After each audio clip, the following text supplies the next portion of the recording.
Okay, what we did tonight was what I did tonight was I put in the wastewater tank platform, and then the eye hooks that attach it, and then the blocking to keep it from going forward.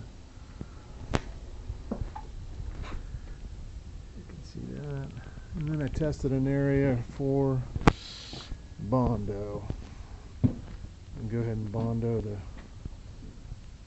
rest of the top tomorrow night. Get it all sanded up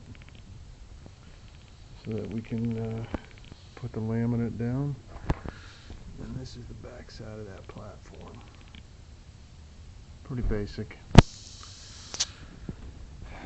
So, a little more progress, not much.